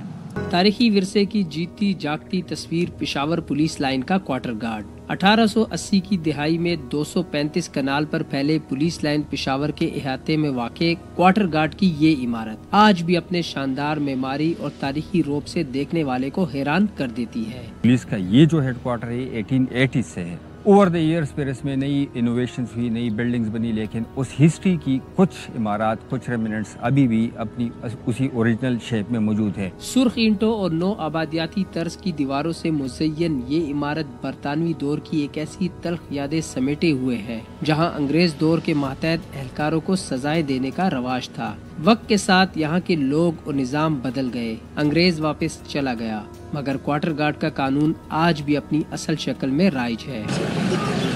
برطانوی دور میں تعمیر ہونے والی یہ عمارت 1981 میں DIG ارباب عطاءاللہ خان کے دور میں اثر نو مرمت کی گئی اور اس کی تاریخی حیثیت کو اصل حالت میں برقرار رکھا گیا.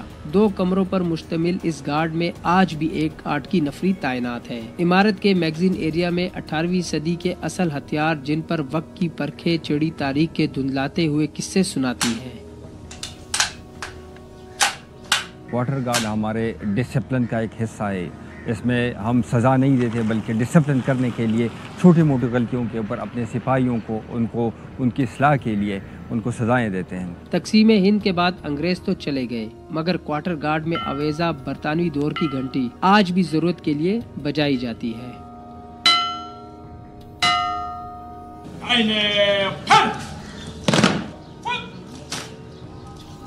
کوارٹر گارڈ عمارت کے برآمدے میں زیر زمین 3 لوہے کے صندوق جو کبھی برطانوی افسران کے خزانے، تنخواہوں کے پیسے اور فنڈ کی امانت گاہ ہوا کرتے تھے. ان صندوقوں پر لگی بھاری قفلوں کے پیچھے چھپے راز شاید کبھی نہ کھل سکے. پولیس لائن انتظامیہ کے لیے یہ محض ایک سزا خانہ ہے مگر حقیقت میں یہ عمارت آئینہ ہے جو ماضی کے سائے اور حال کی حقیقت کو یکجا کرتا ہے.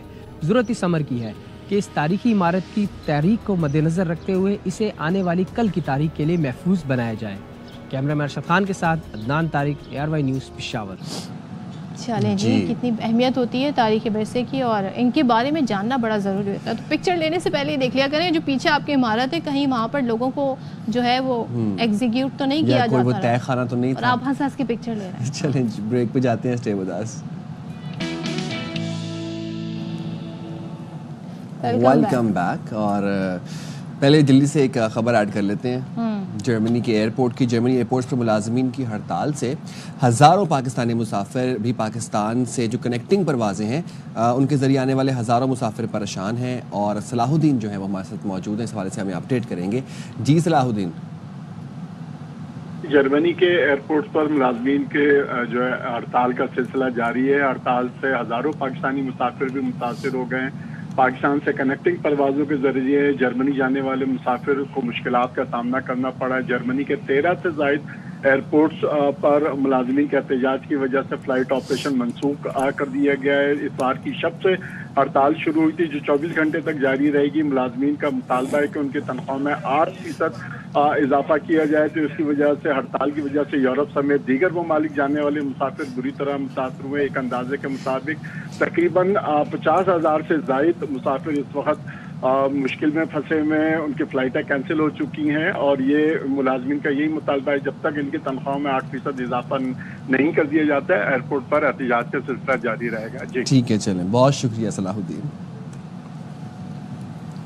چلیں بھائی، اب ہم یہاں پر بات کر رہے ہوتے ہیں کہ اگر پاکستان کی آبادی جس رفتار سے بڑھ رہی ہے، بڑھتی رہی تو آئی ڈونٹ نو کیا پروجیکٹڈ ہے، لیکن ہم جو ابھی 24 کروڑ ہیں ہم اس میں مزید ایڈیشن کر لیں برابر سے تو 50 کروڑ تک ہماری آبادی جا سکتی ہے. لیکن سائم دنیا میں ایک ایسی جگہ بھی ہے جہاں پر بچوں کی آبادی سمجھے بالکل نہیں ہے. یعنی کہ ہم کہتے ہیں نا پاپولیشن بوم کے خطرے سے دوچار ہیں. تو ویٹیکن سٹی میں جی ایسا ہے کہ وہاں ایک تو سب سے چھوٹا سا یہ ایک ایریا ہے اور پچھلے 96 سال سے یہاں پر ایک بھی بچہ پیدا نہیں ہوا ہے. میرے خیال میں یہاں زیادہ تر ٹورسٹ آ کر رہتے ہیں. اچھا. صرف 118 ایکڑ محیط رقبے پر محیط یہ تاریخی ریاست ہے.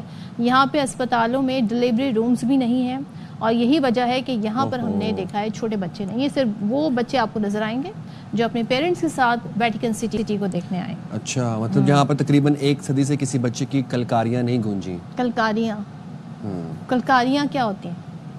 میرے خیال سے بچے کی جو رونے کی آواز ہوتی ہے، کہے جو ہوتے ہیں، چھوٹی چھوٹی باتیں ہوتی ہیں نا، میٹھی میٹھی باتیں. اچھا، ماہرین کا یہ بھی کہنا ہے کہ ملک کا چھوٹا سائز، طبی سہولیات کی کمی اور یہاں کے مخصوص طرز زندگی نے ویٹیکن کو ایک منفرد مقام بنایا ہے جہاں ننھے قدموں کی چاپ سنائی نہیں دیتی. وہ نئے قدم وہ بچوں والے قدم ہیں. اچھا، ویسے اگر ویٹیکن سیاحوں کے قدموں کی چاپ تو سنائی دے تو اگر ویسے ویٹیکن سٹی اپنی آبادی بڑھانا چاہے تو ہم پاکستان سے بھیج سکتے ہیں آپ کے پاس افراد، وہاں پہ کام بھی کریں گے. پاکستانی آپ کو ہر جگہ مل جائیں گے کیونکہ اگر UAE کی اگر ہم پاپولیشن کمپوزیشن دیکھیں نا، سب سے بڑی تعداد میں انڈینز ہیں، دوسری بڑی تعداد میں پاکستانی ہیں، تیسری بڑی تعداد میں بنگلہ دیشی ہیں اور خود وہاں کے مقامی اماراتی جو ہیں وہ 4تھے نمبر پر ہیں. 11% تو دبئی کے ویزے بند ہو گئے نا، آپ کو پتہ ہے بایو میٹرک کروانا پڑے گا اسلام آباد جا کے. صحیح بات ہے. اچھا جی کچھ اور اپڈیٹس آ رہی ہیں اور کورنگی پولیس نے خفیہ اطلاع پر کارروائی کی ہے. پولیس یونیفارم میں اغوا، ہاؤس رابری اور دیگر سنگین وارداتوں میں ملوث 5 رکنی گینگ گرفتار ہوا ہے. نذیر شاہ ہمارے ساتھ موجود ہے. نذیر بتائیے گا اس حوالے سے. دیکھیں کورنگی پولیس نے خفیہ اطلاع پر بڑی کارروائی کرتے ہوئے 5 رکنی گینگ گرفتار کیا ہے جو پولیس یونیفارم پہن کر اغوا اور ہاؤس رابری سمیت دیگر سنگین وارداتوں میں ملوث ہیں. S S P Korangi Tariq Nawaz کے مطابق گرفتار ملزمان میں علی عمران شیخ، وقار، انیل، دھیرج اور فرزوق شاہ شامل ہیں. یہ ملزمان پولیس اور سرکاری اداروں کو یونیفارم پہن کر وائرلیس سیٹ دکھا کر گھروں میں داخل ہوتے تھے. انہوں نے یہ بھی انکشاف کیا کہ 6 جنوری کو زمان ٹاؤن میں سرکاری ادارے کی یونیفارم پہن کر 16 لاکھ روپے کی ڈکیتی کی. سال 2021 میں عیدگاہ کی حدود میں مندر پر فائرنگ کر کے 5 لاکھ بھتہ وصول کیا. 8 اگست کو 2024 کو تاجر سلمان بٹ کو اغوا کر کے حبس بجا میں رکھا اور 10 لاکھ روپے تاوان وصول کیا. اسی طرح سال 2024 میں ہندو شخص کے IT سینٹر میں نقد ضمنی کی اور 3 لاکھ روپے وصول کرنے کے بعد اس سے بھی چھوڑا. اور اسی طرح مزید انہوں نے وارداتوں کا انکشاف کیا اور بتایا کہ وہ سال 2025 کے سب سے بڑی واردات کی منصوبہ بندی کر رہے تھے اور گینگ کی تیاری بھی مکمل تھی. ان گرفتار ملزمان سے مزید تفتیش کا عمل جاری ہے. جی نذیر بہت شکریہ. بہت شکریہ نذیر. اب جیسے جیسے صدف افطار کا ٹائم قریب آ رہا ہے، ہمارا فیوریٹ سیگمنٹ بھی قریب آ رہا ہے، روزہ بھی لگ رہا ہے. اب میں آپ کو بتاتا ہوں، آپ کراچی میں آیا تو میں نے نوٹس کیا کہ یہاں پہ کچوری کہتے ہیں چھوٹی سی وہ جو پوڑی ٹائپ ہوتی ہے، کیا کہتے ہیں ترکاری کے ساتھ جو کھاتے ہیں. لیکن پنجاب والی سائڈ پہ کچوری ہوتی ہے سینٹر فلڈ، قیمے کی فیلنگ ہوتی ہے اس کے اندر. وہ ہمارے یہاں عید پہ ملتی ہے. اچھا، ہمارے وہاں پر نارملی کچوری اسی کو کہتے ہیں جو اتنی بڑی ہوتی ہے، اس کے اندر سینٹرل فیلنگ ہوتی ہے اور قیمہ ہوتا ہے بڑے مزے کا. تو جی ویسی ہی کچوری جو ہے بہاول نگر میں گزشتہ 50 سال سے مل رہی ہے اور وہ صرف خاص رمضان المبارک کے مہینے میں ملتی ہے. آپ کو دکھاتے ہیں محمد احمد چودھری کی یہ رپورٹ. رمضان المبارک کا افطار دسترخوان مزیدار چٹپٹی اشیاء کے بغیر ادھورا سمجھا جاتا ہے. بہاول نگر ستلج پارک چوک میں صرف رمضان المبارک کے دوران گزشتہ 50 سال سے تیار ہو رہی خالص قیمے کے مسالے والی خستہ کچوری اپنے منفرد ذائقے، لذت اور خستگی کی بدولت شہریوں کی پسندیدہ اور ہر افطار دسترخوان کی زینت ہے. رمضان شریف کے افطاری کے بعد بڑا دل کرتا ہے کچوریاں کھانے کی. یہ سگات ہے اور بڑی مزے کی ہوتی ہیں، قیمے والی، آلو والی، شامی والی اور بیف والی، اور یہ صرف رمضان شریف میں اویلیبل ہوتی ہیں اور بڑا مزہ آتا ہے کھانے کا. بچے بڑی ضد کرتے ہیں. کچوری کی تیاری انتہائی محنت طلب عمل ہے. میدے کو پانی اور گھی سے اچھی طرح گوندا جاتا ہے، پھر اس کے پیڑے کاٹ کر انہیں گھی لگا کر تقریباً 1 گھنٹے کے لیے ڈھانپ دیا جاتا ہے. نرم ہونے پر ان پیڑوں کو مٹن، بیف یا چکن کے خالص قیمے سے تیار کردہ مسالے سے بھر کر خاص طریقے سے گولائی میں بند کر دیا جاتا ہے. آخر میں گرم آئل یا گھی میں ہلکی آنچ پر کچوری کو 30 منٹ تک فرائی کیا جاتا ہے. بادامی رنگت آنے پر کچوری پک کر کھانے کے لیے تیار ہو جاتی ہے. اس میں بڑی محنت ہوتی ہے. اس کے میدے کو گھی کے اندر پہلے تیار کرنا پڑتا ہے، پھر اس کو فریزر کرنا پڑتا ہے. فریزر کے بعد جا کے پھر یہ ہم اس کو بھر کے اس کی فرائی تلائی کرتے ہیں. اس کا قیمہ 50 سال سے اور بڑی مزیدار ہے، لوگ پسند کرتے ہیں. وقت گزرنے کے ساتھ کچوری کی اقسام میں بھی اضافہ ہوا ہے، لیکن رمضان المبارک کے دوران افطار دسترخوان کے لیے خالص قیمے والی کچوری شہریوں میں بے حد مقبول ہے. کیمرہ مین ملک واحد علی کے ساتھ محمد احمد چودھری، ARY نیوز، بہاول نگر. بھائی کتنے مزے کی ہوتی ہیں کچوریاں، لیکن سائم کہہ رہے ہیں کہ پنجاب میں تو پورے سال ملتی ہیں. ہمارے یہاں رمضان کے بعد عید پر بھی ملتی ہیں. اچھا، پورے سال ملتی ہیں. تو میں تو صرف عید کے عید کھاتی ہوں. میرا کس سے باتیں ہو رہی؟ میں PCR سے باتیں ہو رہی. چلیں جی جاتے ہیں بریک پہ. Stay with us. Welcome back. اور میں نے تو کراچی آنے سے پہلے سنا تھا اور سوچا بھی یہی تھا کہ میرے روزے جو ہیں وہ ٹھنڈے ٹھنڈے گزریں گے، ہواؤں میں گزریں گے، لیکن یہاں پہ تو گرمیاں آ گئی ہیں. بھائی ایسے ہی تھا، ایسے ہی ہوتا تھا. ہم 2-3 سال پہلے اگر بات کریں تو ایسے ہی ہو رہا تھا 2-3 سالوں سے کہ بھائی بادل چھا جاتے تھے، پلیزنٹ سا ویدر رہتا تھا، شام میں ٹھنڈی ہوائیں چل جاتی تھیں. تو وہ گرمی کی جو شدت اور حدت ہے وہ رمضان میں محسوس نہیں ہوتی تھی اور اچھے سہل آپ کے روزے گزر جاتے تھے. لیکن اس بار صبح جو ہوتا ہے آج کل گرمی جون میں آنے سے پہلے، یا چلے میں کہہ دیتی ہوں مئی میں آنے سے پہلے سے ہی وہ ہمیں منظر جون جولائی کا ابھی دیکھنے کو مل رہا ہے. اور محکمہ موسمیات تو اور ڈرا رہا ہے. محکمہ موسمیات نے کہا ہے کہ جی مزید گرمی بڑھ جائے گی آنے والے دنوں میں. درجہ حرارت سوچیں زیادہ سے زیادہ 39 ڈگری تک پہنچ سکتا ہے. آلریڈی یہاں پر ابھی آپ دیکھیں نا 34 32 ایسے نمبرز آ رہے ہیں. خیبر پختونخوا کی بھی ہم بات کر لیتے ہیں. کیا ہی بات ہے. ہاں وہاں پر تو بھائی موسم اچھا ہے، بادل برسیں گے وہاں پر. آزاد کشمیر، گلگت بلتستان اور محکمہ موسمیات نے کہا ہے جی کمزور مغربی ہواؤں کا سلسلہ 16 مارچ تک بارش برسائے گا. تو اس سسٹم کے تحت اسلام آباد، مری، گلیات، پنجاب KP اور گلگت بلتستان کشمیر میں بارش اور پہاڑوں پر ابھی بھی برف باری کا امکان ہے. ہم تو گرمی کی تیاری کر رہے ہیں. دل کرتا ہے 2 چھٹیاں 3 چھٹیاں مل جائیں اور بندہ سیدھا اسکردو یا گلگت جا کے لینڈ کرے, کھانا آپ کھائے کس سے اور واپس گزارش آ کر رہے ہیں, جائے. ریکویسٹ کر رہے ہیں؟ میں منت ترلا ہی کر سکتا ہوں آپ کی چلیں. لیکن یہ ہے کہ ہم کراچی والے جو ہیں بس ایک مختلف اس وقت موسم سے کہتے ہیں نا لڑ رہے ہیں, اور طبیعتیں بھی خراب ہو رہی ہیں سب کی. یہ بڑا ایک آج کل نا ایک وہ طبیعت خراب والا ماحول سا بنا ہوا ہے. کسی کو کھانسی ہے, کسی کا گلا خراب ہے, کسی کی آواز نہیں نکل رہی, کیونکہ رمضان بھی چل رہا ہے. پھر رمضان میں آپ نے کھانے ہیں پکوڑے, اسے آپ نے پینے ٹھنڈا ٹھنڈا شربت, تو بس پھر اس کے بعد پھر اگلے دن آپ کی آواز نہیں نکلنی.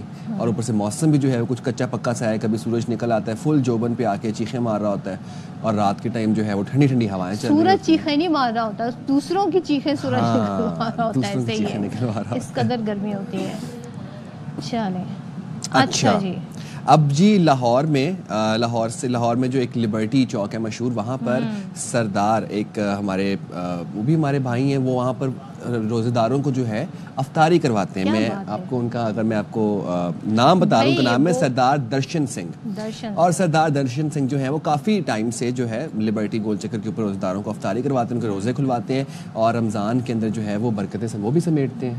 چلیں تو ہم دیکھتے ہیں بھائی کس طرح کا افطار ہے. ہمیں رپورٹ کر رہے ہیں خواجہ نصیر.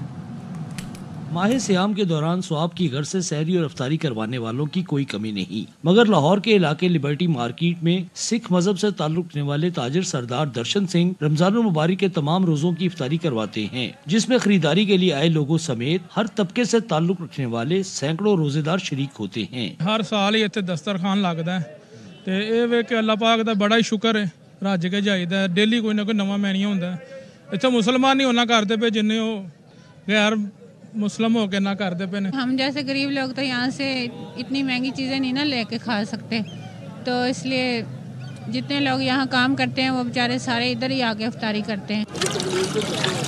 افطاری کا مینیو روزانہ تبدیل ہوتا ہے, مگر شربت اور کھجور کے ساتھ چکن کی ایک ڈش لازم ہے. میزبان سردار درشن سنگھ کہتے ہیں کہ دنیا کے سب مذاہب انسانیت کی خدمت کا درس دیتے ہیں, اور رمضان المبارک کے دوران افطاری کا انتظام ان کی جانب سے مسلمان بھائی بہنوں کی ایک معمولی خدمت ہے. بین المذاہب آمانگی یہی ہے, اور سکھ مسلم دوستی بھی اسی کہہ سکتے ہیں کہ ایسی سکھ مسلم دوستی نبھا رہے ہیں. ماہ رمضان کے دوران رنگ و نسل و مذہبی امتیازات سے بالاتر ہو کر روزے دار کی خدمت ہی اصل عبادت ہے. سردار درشن سنگھ کی جانب سے ماہ سیام کے دوران افطاری کا بڑے پیمانے پہ انتظام پاکستان کے خوبصورت چہرے کو دنیا کے سامنے لانے کی کوشش ہے, جس کے ذریعے بین المذاہب ہم آہنگی میں اضافہ ہوگا. کیمرامین محمد حسن کے ساتھ خواجہ نصیر, ARY نیوز لاہور. تو بھائی یہی ہمارے ملک کی خوبصورتی ہے, یہ جذبہ, یہ احساس, ایک دوسرے کا خیال رکھنا, مذہبی ہم آہنگی. سو یہ بڑا پیسفل اور بہت ہی بیوٹیفل میسج ہے جو ہمیں سکھ کمیونٹی کی جانب سے ملا, اور وہ ہمیشہ سے پاکستان سے ویسے بڑی محبت رکھتے ہیں. جو بات ہے, جو بات, اور ہمیں بھی ان سے بہت محبت ہے. ہم بھی ان کے تہواروں میں بڑھ چڑھ کر حصہ لیتے ہیں. ہم کرتارپور دیکھیں کتنا اچھا جیسچر ہے, انڈیا سے, بھارت سے آتے ہیں یہاں پر جو پلگرمز ہیں, جو ہم ان کی میزبانی کرتے ہیں, خوش جاتے ہیں. تو جی اب ماہ رمضان کے دوران نمازیوں کو فوری طبی امداد فراہم کرنے کے لیے مسجد نبوی صلی اللہ علیہ وسلم میں نئی ایمرجنسی اسکوٹر سروس متعارف کروا دی گئی ہے. سعودی پریس ایجنسی کے مطابق اسکوٹرز میڈیکل ٹیم کو مصروف مقامات میں آسانی سے نقل و حرکت, ہنگامی کیسز تک فوری رسائی, اور ضرورت پڑنے پر مریضوں کو قریبی اسپتال اور طبی مراکز تک پہنچانے میں مدد دیں گی. مسجد نبوی میں ہزاروں نمازیوں کی موجودگی کے باعث طبی عملے کے لیے ہجوم میں حرکت کرنا آسان نہیں ہوتا تھا. اس سروس کے آغاز کے بعد سے اب تک 91 افراد اس سروس سے مستفید ہو چکے ہیں. رمضان کے دنوں میں خاص طور پر مسجد نبوی میں بہت رش ہوتا ہے, اور پھر وہاں پر بزرگ افراد بھی ہوتے ہیں, خواتین خاص طور پر ہوتی ہیں, اور حج کے بعد اگر ہم کہیں دوسرا بڑا اجتماع ہوتا ہے عمرہ, اور وہاں پہ لوگ عمرہ پرفارم کرتے ہیں, خاص طور پر جو آخر کی طاق راتیں ہوتی ہیں, اس میں بھی ہم دیکھتے ہیں بہت سارے لوگوں کی خواہش ہوتی ہے وہاں پر جانا. تو یہ بڑی اچھی سروس شروع کی گئی, بڑے اچھے زبردست انتظامات ہیں. تو ہم یہ دیکھتے ہیں نا کہ جس طریقے سے وہاں پر خیال رکھا جاتا ہے, تو بہت اچھی یہ ایک سروس شروع کی گئی ہے, اور یقیناً اس سے لوگوں کو بڑا